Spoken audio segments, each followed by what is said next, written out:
Hello and welcome to Into Your Life podcast. I'm Lenka and I'm joined here by my wonderful co-host Natalie.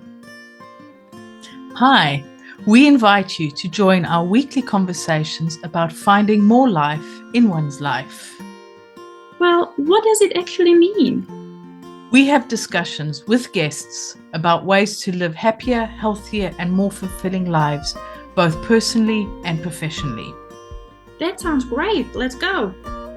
I'm so excited about today's guest. I would say, something slightly different than what we usually do, because often we focus on us humans and we talk about all the different modalities that we can work with ourselves, with our colleagues, with our clients on having a more fulfilling lives.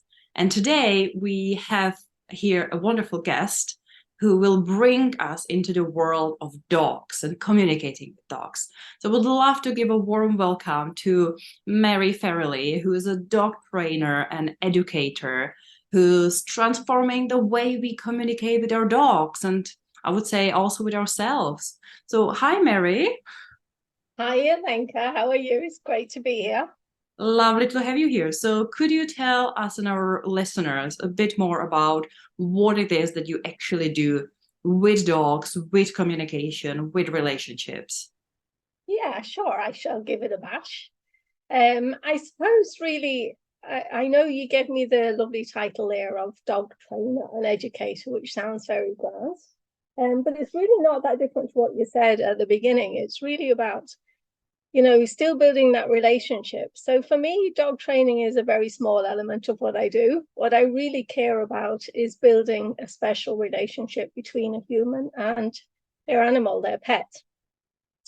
And it's not even just about building that relationship between those. It's about building relationship with self and learning skills, life skills, such as communication, such as kindness, such as trust, empathy, understanding. All of those things we can build and we can grow when we work with our furry friends. It doesn't have to be a dog, by the way, but my focus obviously is the dog. There is so much that we could go into when it comes to what you just said, kind of the building the relationship with self and with others, kind of to allow us to live in harmony with, the world around us, with nature, with animals, with other human beings, with ourselves, to kind of build healthy and safe relationships. So I would love to know a little bit more about your journey. How did you ended up not only being a dog trainer and working with dogs and the people, but expanding it into what it is right now, this kind of an incredibly amazing, broader mission of, human nature, relationship communication? Yeah, so if I kind of go back a little bit into time, I think is the best way to share my story, if that's okay. So starting in the area that I am now came about probably more by mishap than planning, if I'm being honest. So if we go back a few years, I'd hit that big 50, that magic number where we all start questioning who we are, what we're about, are we doing what we want to do, are we fulfilling our soul, all of those things. So I decided to leave my beautiful job, which was working in the early years sector at that stage. I come from a background of community development, early years and disabilities. They would have been my main focus. And I care deeply about all of those areas. But I really appreciate that they've made me the person I am, and they've given me a lot of skills to bring along the way. So in my big move at 50, leaving the workforce, I tried a couple of things. I tried a couple of businesses that seemed like a good idea at the time, but quickly found, for various reasons, that they weren't really rocking my world, I suppose. But the last one was a bit of an adventure. It was doing something that I had lots of experience in and I cared passionately about, and it was in the training sector. And I had gone into business with a very, very proactive lady, and she meant business. She was amazing at what she did, and she taught me a lot. But sadly, it came to a very sudden end. which kind of left me on the floor a little bit. And I was like, oh my gosh, this is it, the end of the world, woe is me, you know, all of those things that we also go through when we hit various levels in our life. But something really strange, and I often look back and say magical, happened at that moment. When I was at my very worst, when I was on the floor, there was a guy who sat behind me at a hot desk, and he saw me upset, trying not to be upset, but visibly upset. And he said, let's go for a coffee and a chat. So we did. And during the conversation, you know, I was like, this is it. You know, my life is over and all of those things. And he was like, it isn't really, he said. Maybe this is what you needed to really find what you need to be doing. And he asked me, what is it that makes your heart sing? And I was like, I don't know. So I was just so tearful and emotional that I couldn't even think past that. But I do remember that question resonated with me greatly. And he said, you don't need to answer now. He said, but, you know, my advice is go off, take a little bit of time, work through these emotions, and then ask yourself that question, what really makes your heart sing? So I did. I went off and I allowed myself a wallow month, not a wallow day, a wallow month.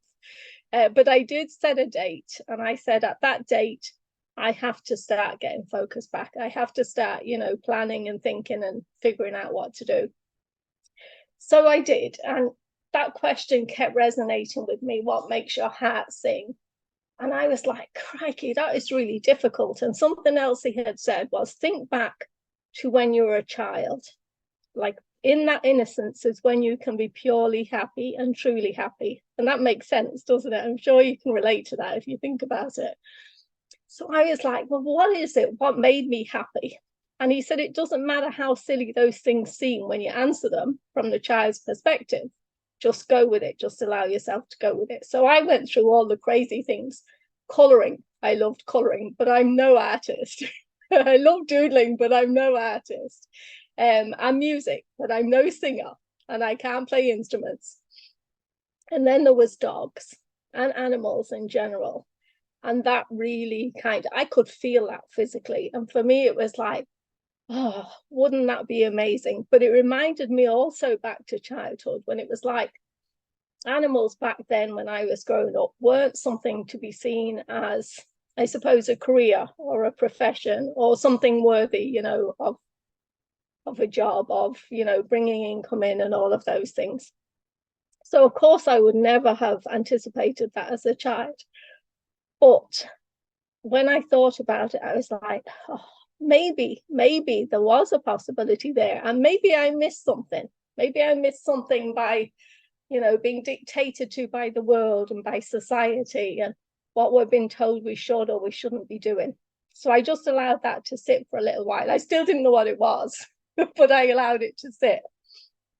So then in the meantime, I decided to do a bit of volunteering and ended up finding myself on the local community radio station, running my own little show, which was just bonkers, because for me to do that, if anyone had known me back then, I was incredibly shy as a youngster. Right up into my 30s, I'd say I really, really struggled. So when I was asked to do this, by the way, when I went for it, I thought it was research in the background. I didn't realize they wanted me to actually host this little radio show. And I was like, no way, not a chance, it's not happening. But, you know, I says, like, what else can go wrong? I'm on the floor anyway. It can't get much worse. So I did it and I loved it. And I got to meet people. But I was still searching for my animal connection, because now I started to believe that that was the key. I believed what this guy had said to me. He was an amazing man. And I was flicking through social media, as we do, you know, losing considerable part of my life, just flicking. And all of a sudden, it was like, you know, when you think something out and it suddenly kind of comes back to you, all of a sudden, this opportunity presented itself. And it was a lady in the north of Ireland who had decided to set up, it was like a franchise, but it was for women who wanted to do something for themselves. And what she offered was an opportunity to run children's dog training classes. And I was like, ding, this is me. What if? Could it be? But it nearly seemed too good to be true. That was the reality. So I investigated, went down to visit, saw the classes in action, and just fell in love at that point, because straight away I could see the potential. I seen happy children and I seen happy animals, and I seen something special been built in between those two. So that was really where I started. I started running children's dog training, trick training classes. So over the last couple of years, that has just grown and expanded and changed. And then adults were saying, well, we want a little bit of this as well. Can we do this? So, I suppose, added services to it and worked with that. And since then, it has just kept progressing, and it's still evolving. I feel next year will be a big evolvement for me. A bit like back in the day, I'm still trying to figure out what that is, but it's coming. I feel so much closer. So now I'm accredited to work under CAD, which is Kids Around Dogs. It's a UK-based company. So I deliver programs to support children who are fearful or overconfident around dogs. It's a fantastic program, can be applied to adults as well. So imagine having a fear of a dog. I just find that so sad. I understand it, but I find it so sad because there's missed opportunity there, isn't there? We learn so much from being around animals. And for me as a child, that animal was my opportunity to speak out loud, to share my innermost secrets, to not be afraid to say how I really felt, to have fun, to let go, to just be myself, and all in a safe and trustful environment. And that's still my passion for the child, is to facilitate that space where they start to find their little voice. So for me, especially working with children who are shy or who struggle, who maybe don't fit into dance classes or sports classes, but they need something. So really, that's kind of where my involvement has come to. Hope that makes sense. That was a long, short story. It makes sense, and we love these stories. We love knowing, how you ended up being where you're at, what were the motivators, what were the aha moments, what were the synergies in the world. And as you were speaking, you said one of the things that we do talk quite a bit with Natalie about, read on the podcast or just ourselves, it's the lessons from our animals. It's the things that we can learn from our pets, from the animals. And obviously, there is something different that you can learn from a dog and from a cat. Very different perspectives, very different personalities. So can you share a little bit about all the variety of lessons that you yourself, and obviously your clients, be it young kids, be it adults, be it groups, be it professionals, some of the lessons that you've learned along the years from dogs or any other animals? We'd love to hear that. Yeah, sure, I'd be delighted to. And there are so many, so I'll just pick a few.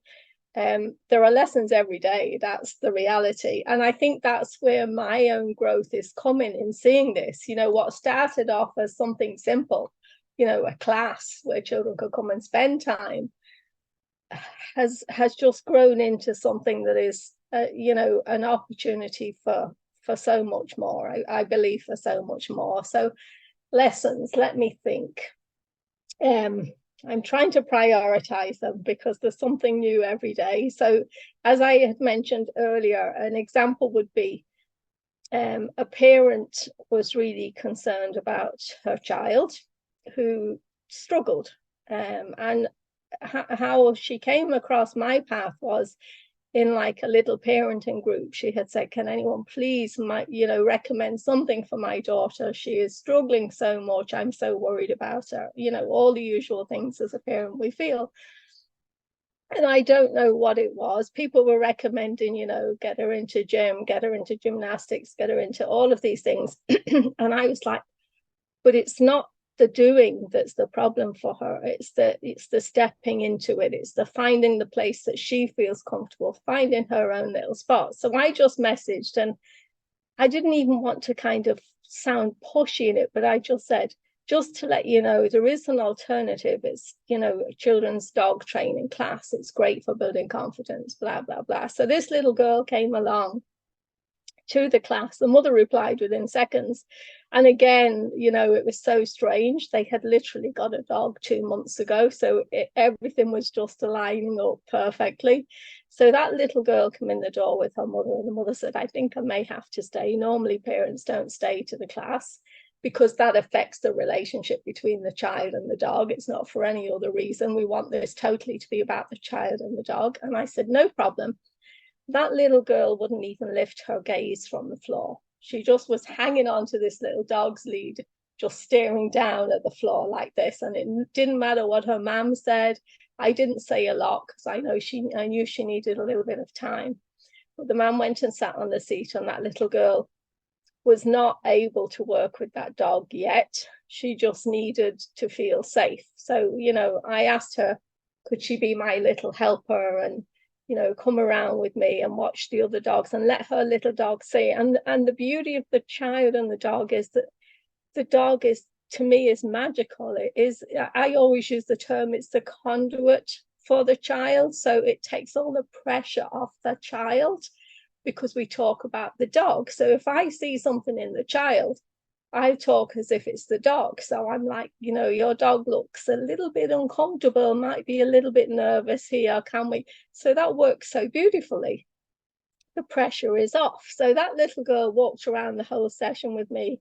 And at the end then, she kind of just, you know, looked up and she just said, I think he's not as afraid now. I think he's not as afraid now. Like, that was a powerful moment. And for that mum sitting on the seat, she saw something. She saw hope. She saw opportunity. You know, she saw all of those things.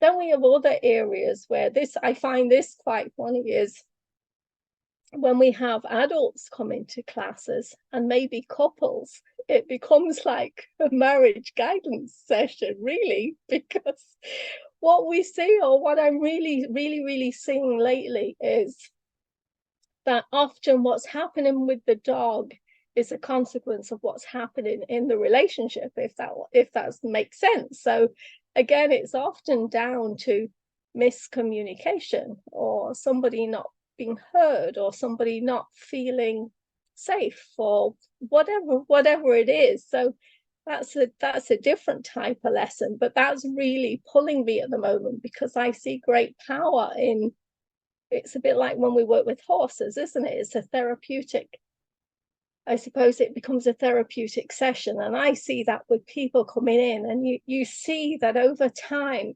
over a 5 or 6 or an 8 week period, couples start speaking to each other differently to when they first come in the door. So that's a pretty powerful thing, right? And it's not intentional, it's a consequence of just being in that space with that animal. So another beautiful example about animals is another family, it's quite a common one, this, where maybe one person wants the dog and the other person doesn't want the dog. So, and the children, of course, usually always want the dog. So quite often a dog being brought into a family can be done really on an emotional blackmailing basis quite often. But in this case, it really turned the family around. So it was a family who, you know, had young children in and teenagers, and people were off doing their own thing, and the family felt distant to each other. They felt there was no connection between them. But once they brought that dog in together and they started all training together with the dog as a family, slowly their relationship also changed as well. So suddenly, you know, there was discussions going on, there was cooperation going on, there was sometimes disagreement, but sometimes disagreement leads to other things, doesn't it? It leads to clarification and, you know, openness and honesty and all of those things. So the words of that family are, you know, this little dog has changed our life for the better, and we will, you know, we will never regret that decision. So they're just a few examples. Does that make sense? I love those examples. They, you know, how the families or the children are building a relationship with their dog. I mean, our household here, we very much doggy people. and we've got dogs, but my husband's a dog walker and he's also trained, and we've been doing this business for 10 years now, and it's something that has really grown and developed. And one thing that we've always found is you sometimes hear, people from way back when, animals don't have personality, or animals don't have a soul, or animals are just animals. But one thing we have really learned over the last 10 years is how every single dog has a different personality, has a different way of doing things. And because the majority of the dogs that we've got now, we've had for 6, 8, I think even one of them we've had since we started the business. And you just see the individual personalities, the individual sense of humor the dogs have, and their soul and everything. But you were talking about that young girl who was just following you around on the first day, showing the dog. And one thing we've experienced, and we utilize it, is the pack. Because when we've got a dog that's maybe not very sociable, or has difficulty around other dogs, or doesn't listen, or just has no recall or anything, and I know there's a lot of responsible dog owners out there, but there are some people who shouldn't have dogs, and we do get these dogs, to walk them. At least they pay for somebody to walk them once a day. And you have the pack, and if you've got a good core of the pack, is you bring these dogs in, and it's almost like the pack trains them. We've had dogs that have come with absolute attitude, and I'm not going to listen to anything you say. And they've learned, and they've been taught by the pack. We haven't done it. We don't have the time to train the dogs on a dog walk, especially when you've got 8 or 9 dogs with you. So we give the dog to the pack, and they train the dog. And this is something that we have really found amazing. It doesn't work with every single dog, because sometimes dogs just don't want to be in a pack. I call them the introvert dogs. They just like to be on their own.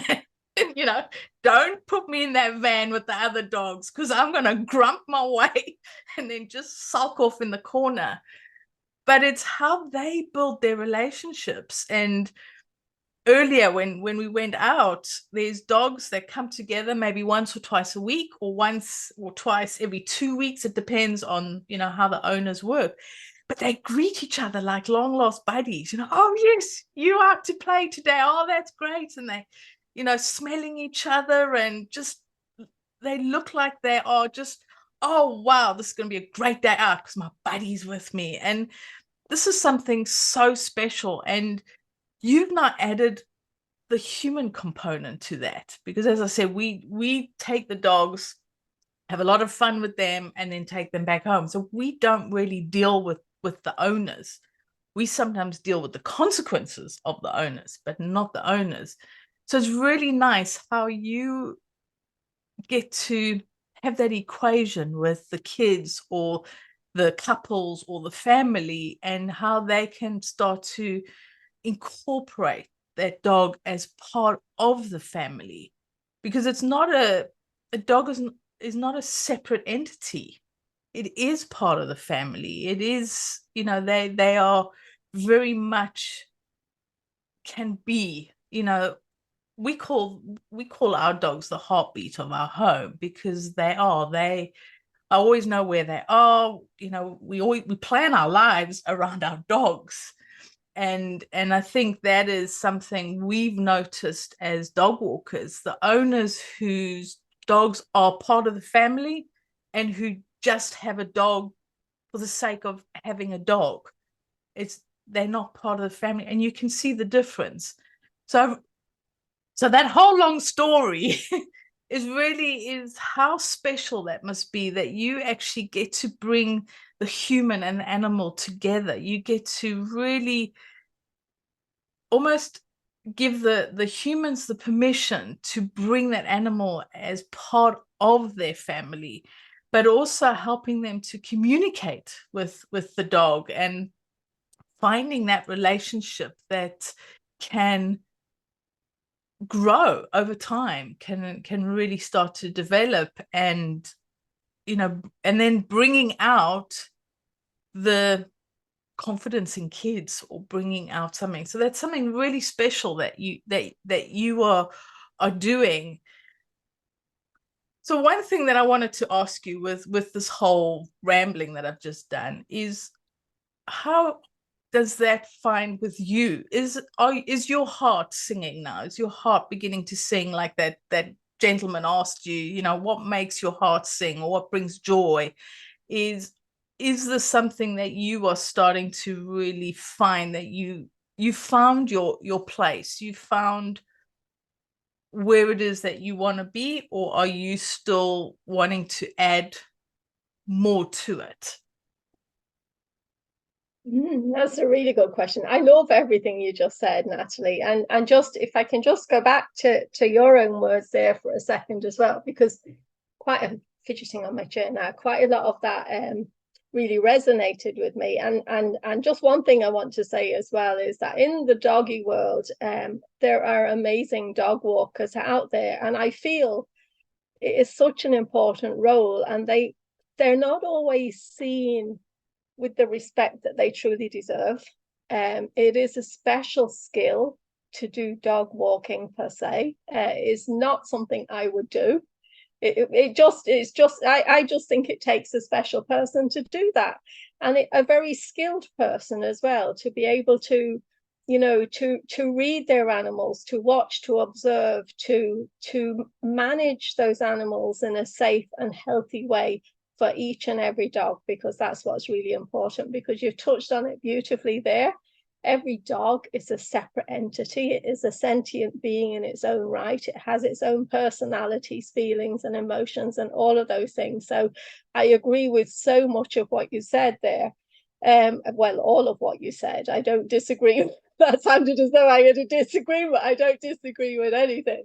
I did smile, because it's like people often look at dogs in a certain way, and that's part of what my mission now is to alter, not to change, but to show something else, to show another side of the dog, to show another side to any animal, the importance of having animals in our life.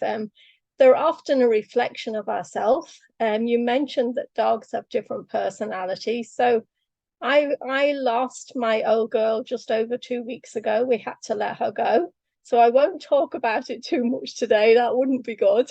But so I had 2 dogs and a cat, and she was 14. She was a good age. That doesn't change anything. It doesn't change any of the piece of your heart that goes with them when they go. But both my dogs were rescues.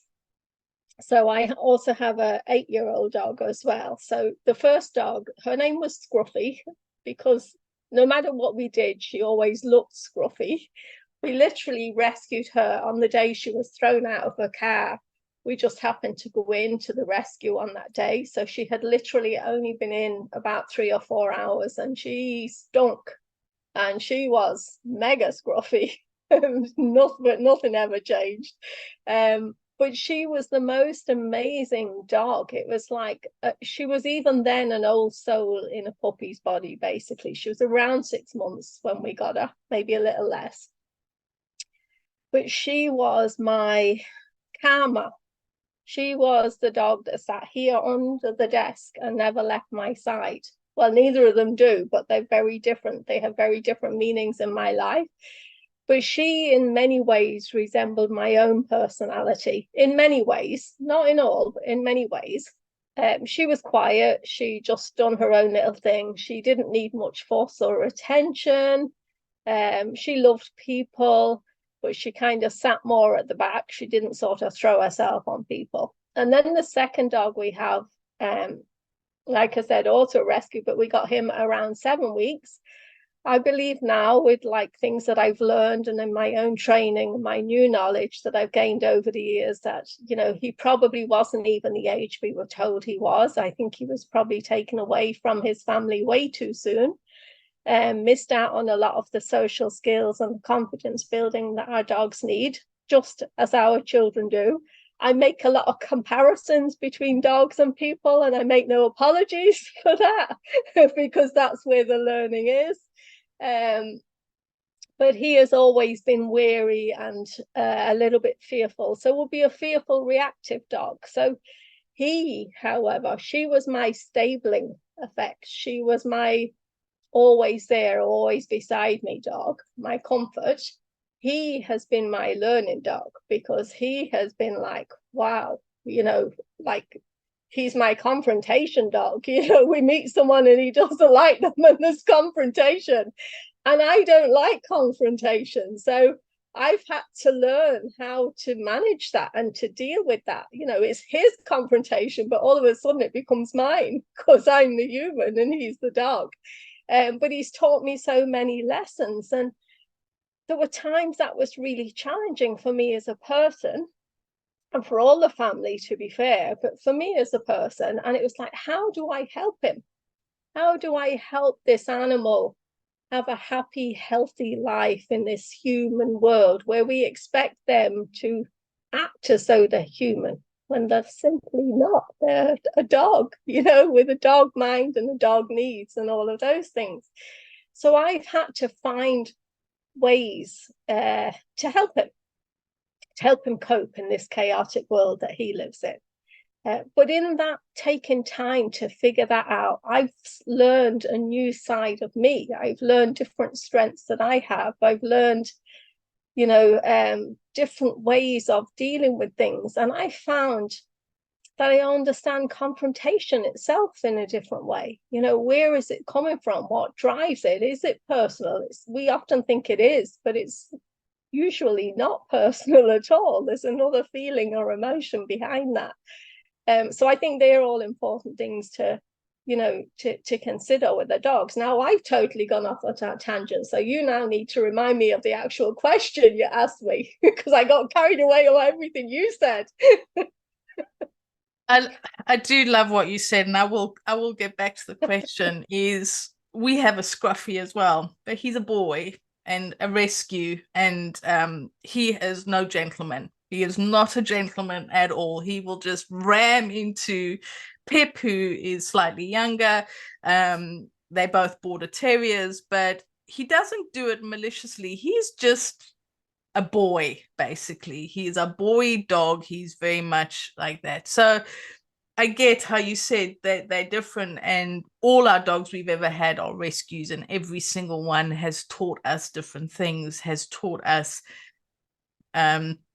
different ways. And one of the best lessons I get from Scruffy, and I am going to share it because I just love it. It's something we can learn, except for one thing that he does. I don't recommend us as humans doing it, but we can do something slightly different. Is he loves to, he'll go up to something, he'll sniff it, and if I look at it as well, it doesn't bother me, he'll piss on it and just walk away. And this is something that I think we as humans can learn, is just have a look at something. And if we don't agree with it, don't cock your leg, but just imagine. I mean, that's what I do. I imagine myself cocking my leg or just something, and then just, this is not for me, and walking away and forget about it. And this is something he does. He does it quite well. And this is the lessons I've learned from Scruffy. Is he was badly abused, and it's almost like he's put that behind him, and he is one of the happiest dogs where we live. Everybody says he's such a happy dog. He always prances about and grinning, and he's just very much in the moment. And I think we can learn these lessons, and like you said, every single one of our dogs has taught us something else. But the question that I did ask you earlier was, with what you're doing, are you starting to find your joy in your heart, or that spark that's coming into the choices that you're making? Yeah, that was a great question. As soon as you started, I was like, oh no, I remember what it is. Yes and no is my answer to that. Okay, so I'm still searching to some degree, but I am so much closer. than I was. And that's that's like every year has changed for me. That's the truth. So if I'm being honest, for me, it's not about training your dog. That isn't my passion. That's an element of it, and it goes somewhat to it. And it's great, and I'm always happy to do that. But it really is about building a relationship, but also it's about building, kindness, trust, empathy, and understanding. They're kind of the words that I use all the time, because I really and truly believe that if we can learn through, working with our animals, by accepting them for who they are, by understanding that they have different needs and those needs need to be respected, but by also learning the lessons that they give us, we become better human beings. So really, I love dogs, I love them, but I love people too. And it's really a people thing that really is key to me. I see there's a gift in our dogs, and I see that, and I want to utilize that dog, not use the dog, but to utilize their gifts, because I believe in a way that that's part of what they're for. That they're there for us, they're willing to give us, to show us, to lead us, pardon the pun, to lead us, if we will allow that, if we're open to it. I don't see dogs and humans in the same way. I think that is disrespectful to both beings to do that. But I love both equally, if that makes any sense. So I'm working very hard to make my heart sing. It's not totally tuned yet. That's the best way to say it. It's not totally in tune yet. And I think that's what this journey is about. I mean, Lenka and I have often, talked about being on a journey, and it's almost like this journey won't end until we are 6 feet under or something, because we are on a journey. We are growing and developing and learning and trying new things, and that's working, that's not working. How can I develop this idea more? But as long as you feel that you're on the right track, I always think that's a great thing. And it sounds like you are, I'm going to say, you picked up your instrument. And I know you said in the beginning you're not a musician, but you are a musician, because you are finding your song. You are finding what makes your heart sing. And just because you haven't got it perfect now, it doesn't mean that you're not in the process of learning that song or that sound or that instrument, or whichever way you want to look at it. And I love how you said that it's about humans being different from animals. I mean, we're not animals, and animals are not humans, and it's giving them that place where they fit into our lives or into the world, and being different. And your passion is coming through on how you really do love the dogs and the animals, but as well as the humans that you're working with, and helping them to find a way to connect, to find their place in the world. Almost it's you're bringing these 2 souls, or 3 or 4 or 5 souls, however many are in the family, together, and helping them to find their place. And that's a very powerful place to be. That's a powerful tool to have, that you are guiding and helping and supporting, whether it's kids or adults or dogs. You are showing them a way that they can fit into their space of the world. So you are on your way. You might not be there, but this could be a journey that can take years. It's a process. It's a learning. And I just want to say that it's really wonderful what you are doing, because from a personal experience and through helping my husband with his business, there's not always that connection between the dog and the family. There is. We've had a lot of owners who really do embrace the dog, and they only have a dog walker because they have to have a job, and they do know. And other people use us just as, well, walk the dog so I don't have to. And we see that difference. So from a personal perspective, this is really lovely. What you're doing is you're bringing, you're making a family of the two-legged and the four-legged. And that's something that I find really precious and wonderful what you are creating. And that song has got to be there somewhere. I'm sure it's coming. It's just getting there. And thank you, is, you know, just by creating that space, I think it's very valuable. And I just want to jump in to kind of ask a question around, we talk a lot about families and kids and relationships, but actually there is a potential to use this in business setting, in team settings. I definitely had an experience as a freelancer that you go to co-working spaces and you will have an office dog, or people will bring their pets, dogs in their office, be it to the co-working space or to the office space. So do you think that there is a space in what you do to take it to the corporate world or to the business world, not only to the families, but also to really focus purely on all the adults, but see it as a team building solution, as a growing company of having happier business owners, stuff like that? What do you think? I think why not? I think absolutely. I suppose if we look, that too is a fantastic question, and thank you for asking that, because I think asking questions like that opens up doors to opportunities which we may be missing by not talking about it. So I appreciate that.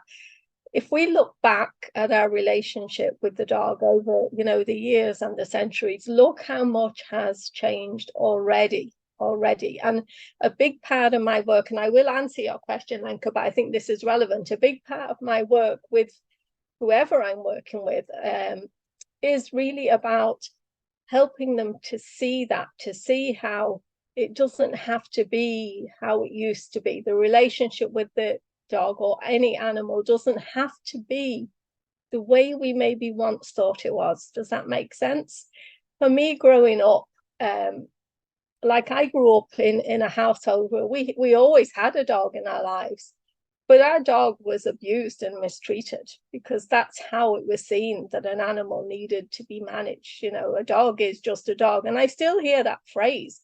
A dog will always be a dog, but it's not just a dog. Yeah. So if we look at families' relationships with dogs, like once upon a time, a dog would never have set foot in the house. You know, a dog was for outside and that was it. There was, you know, it was fed scraps, it was fed whatever was left over. And now all of a sudden dogs are in the family home, in some cases sleeping on the family bed. And for me, there's never any judgment. You live with your dog however you want to live with your dog, so long as it has been fair to that animal and it is not cruel or unkind in any way. But then we have dogs in schools. So this is a big thing now, it's dogs in schools. So that is also something that I can provide support with, because often a dog will be taken in because now we see the benefits of dogs around children and been in their life for many reasons, maybe for calming, maybe for bringing out that communication, for, you know, a little bit of fun, whatever it is. But there's also the side of the dog that needs to be taken. And this would be the same going into the corporate sector. The dog's perspective also needs to be taken into consideration there. So what happens when a dog comes into a school? What happens to that dog in the time where it's not in the classroom with the child doing its job? You know, where does it stay, you know, in between those times? Who's responsible for it? You know, all of those little things, which would be the exact same going into a workplace or the corporate world or wherever you want to take the dog. So there's always two sides to every story. But I think absolutely, like the calming influence, excuse me, and there is research out there as well that shows the influence, the good, positive impact of having a dog in our environment, whether it's at home, in school, or in the workplace. The evidence is there to show the benefits. And I think obviously not everyone is going to be able to, in every situation, bring their dog to work. Can you imagine? That would be a whole other world. But isn't it fantastic maybe to have have opportunities, maybe monthly or quarterly, where, you know, a dog can come into the workplace or rotated, or, but there's a lot of considerations that need to go into place for the dog in that, is what I'm saying. Yes, I absolutely, of course, there's many benefits to that.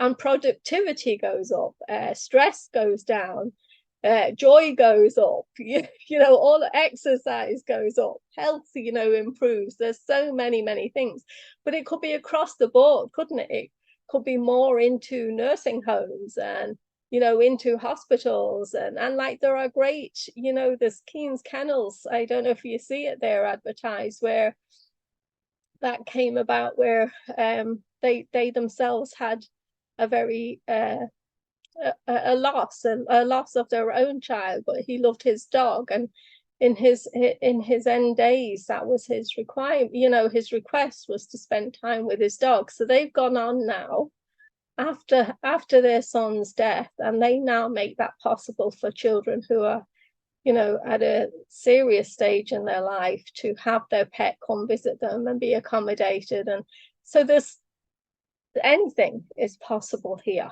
so long as both sides are considered in the whole equation.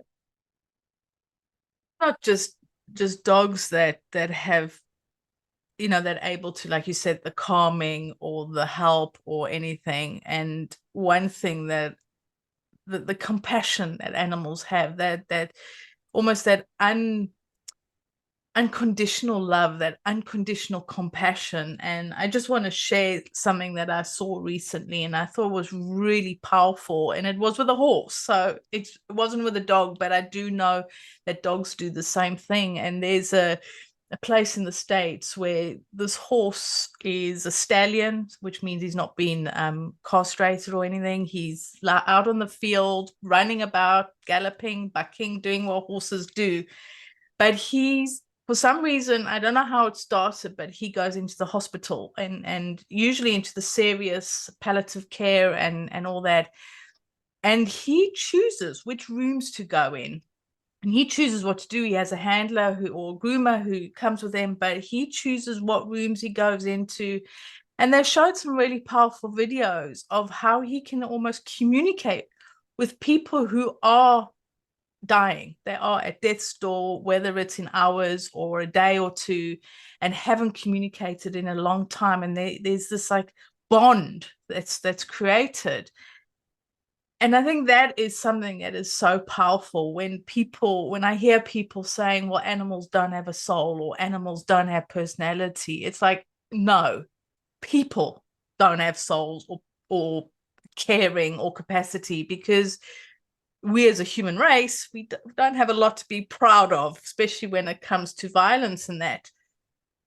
But that compassion that animals bring, and I think that is something that is really important when you're taking them into hospitals, schools, the office, is they have this almost this calming effect. I mean, we know of a dog that he was a working dog, as he would go into hospitals and he would have a little coat on and he would be a companion dog. Basically, certain hours a week he'd go in and sit either on somebody's lap because he was a smaller dog, or just sit so that they could stroke him. And I appreciate it does need certain personality to do that. You can't have a border collie running around or anything, but it is such a powerful thing. And I think it's something that, you know, moving forward, that people within like co-working spaces or within schools to look at bringing more animals into work, or like you said, allowing people to bring their pets into work, especially if it's more dog friendly. Obviously you don't want dogs who are barking all day. But just to ask you one question is, can you share some tips or some advice or gold nuggets that our listeners can take, whether they have a cat or a dog or an animal or just dogs, is just some top tips to share to help them maybe build a new relationship or have a different perspective from their dog? Or is there something that you want to share? We haven't asked the question. Now's your time to Give those fonts of information and gold nuggets. Brilliant. Well, I think kind of from a tip perspective, I suppose that the reason my business is called The Dog Knows, I think says a lot. So it's The Dog Knows, Knows, not the dog's nose. There's something in that, isn't there? Like it could be the horse nose or the cat nose or the fish nose. It doesn't matter what it is. They know. And I think if we allow ourselves to sit back and observe that, then we'll know too. We don't know because we're, as humans, we're bombarded with everything else that's going on around us. And they just live in the moment, don't they? They just live as it is. It's like, I had a surreal, I want to share this if this is okay. I was off in Italy recently doing some training, and just before I went, I was, I suppose, struggling a little bit with something myself. And it was heavy, it felt heavy. So I went off, excited to be heading off, but I was carrying a little bit of a load with me. We were out on a boat on a little trip, a little excursion, and I took myself off. Primarily, I took myself off because it was so hot where everyone else was sitting. So I went to find a shady spot. And as I was sitting there, feeling very sad at that time, it was like a heaviness, a sadness. And I was trying to pull myself out of that, just when we have these moments in our lives. And as I'm sat there, to my right, something caught my attention, and we're out on the middle of this beautiful southern lake, like in the middle of nowhere, because we're out in the middle of this lake.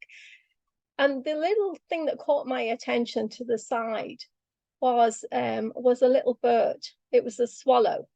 So as the boat is humming along, this swallow is just bobbing up and down and, riding the wind, and it really caught my eye. And I just found myself falling into the moment, just watching it. And actually, in that moment, my life changed just for allowing myself to be in that moment, because obviously what was worrying me was still there, but my perspective changed because I allowed myself to watch this bird, and all these thoughts just come flooding in for me. And the one that stood out for me was, here I am bitching and moaning to myself about life and, how it can be crap at times, and, feeling really sorry for myself. And here is this little bird just being a little bird, just doing its thing, just flapping its wings so it doesn't drown, just, floating along there, riding the currents. And it too has a hard life. Someday it will just drop. But it isn't worrying about that now. It's just worrying about its job in hand, the task it has to do at this moment, which is to stay above those waves, or it's just going to fall in. And that really kind of brought me down to earth with a bang, very quickly. But it really changed my feelings with the emotion that was going on for me. So there's a lot of lessons that we can learn by observing and by sitting still in the moment and just, like for me, I'm always amazed with animals that they just do what they have to do. They don't spend years of their life worrying about what may be, or what if I turn this corner, maybe I'll be run over by a bus. They don't have that time to waste, and so they don't waste it. And up until their very last breath, they just are who they're meant to be. So there's a big life lesson in that for me. But I think tips would be around things like, don't look at your animal as a human with human behaviors. So when your animal is doing something that's frustrating you, and that could be anything, it could be not listening, it could be piddling on the floor, it could be, running off and not coming back. They're not out to get you. They're not doing it on purpose. They're just being simply themselves. They're just being a dog in the moment. And it could be that they're running off because there is one amazing smell over the back of that hedge and they just have to go investigate. And that probably is it. It's not, I'm just going to run off and really drag you batty now, and I'm going to ignore you. They could be peeing on the floor in the hallway, not out of spite or to annoy you, but maybe they've got a kidney infection and maybe they need to go and see the vet.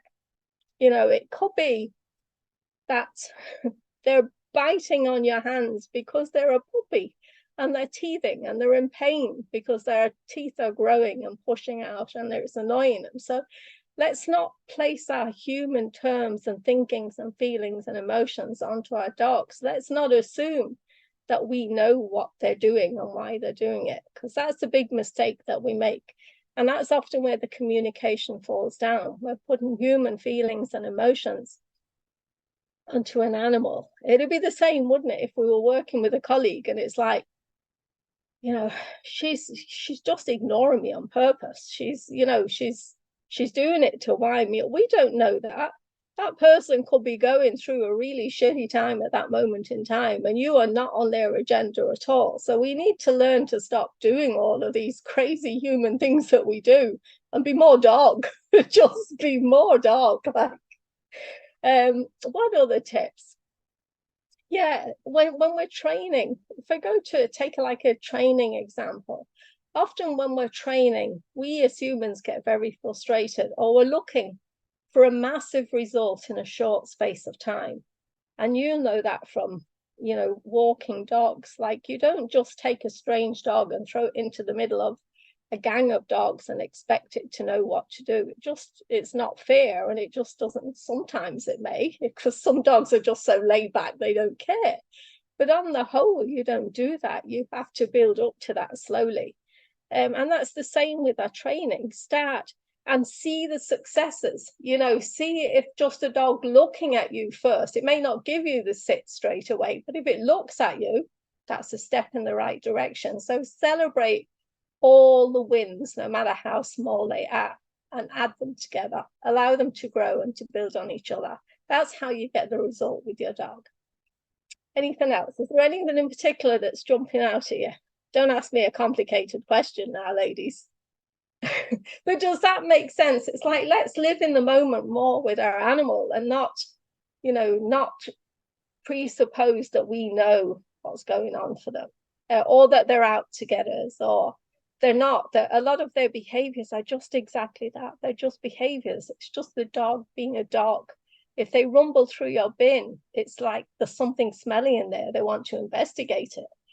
They don't, you know, they do look guilty, but it doesn't mean that they are guilty.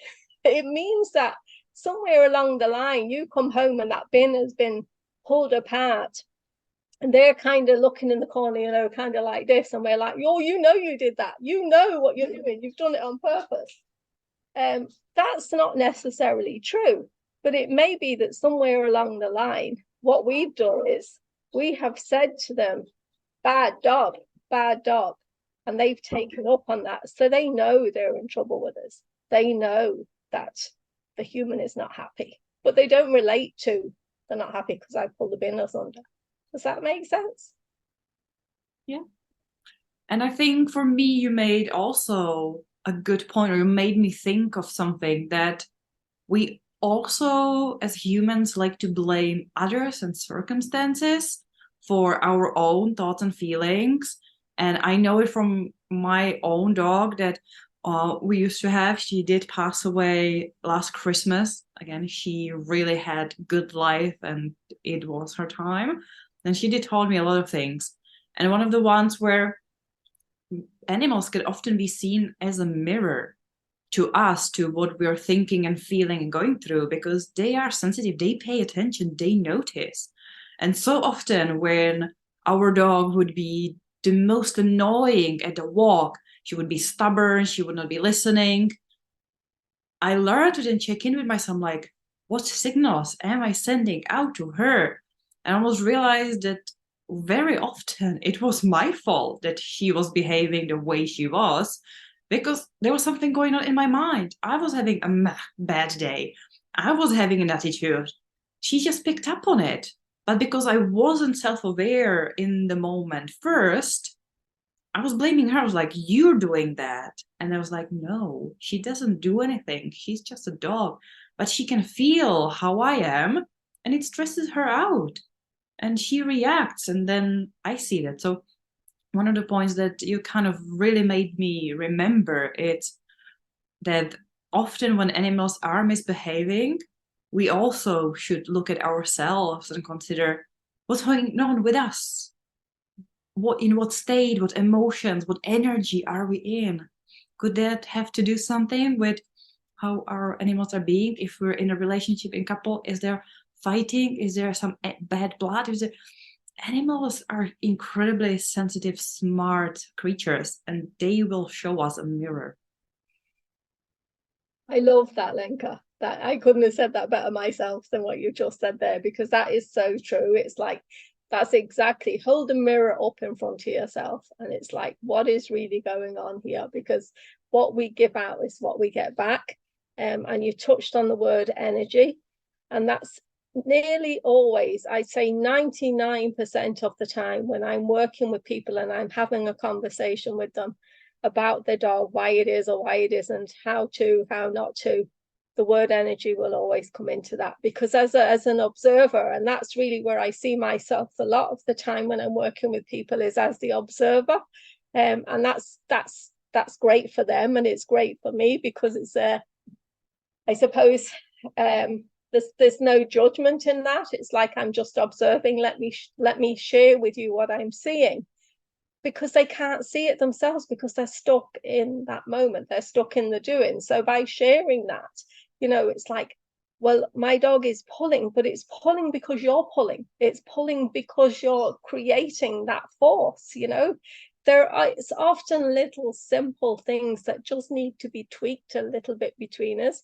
But I love what you said. Just keep holding that mirror up in front of ourselves and seeing, because the dog knows, and the dog is telling us, this is the answer, but we're not always willing to see it. But when we are, then everything changes in every way.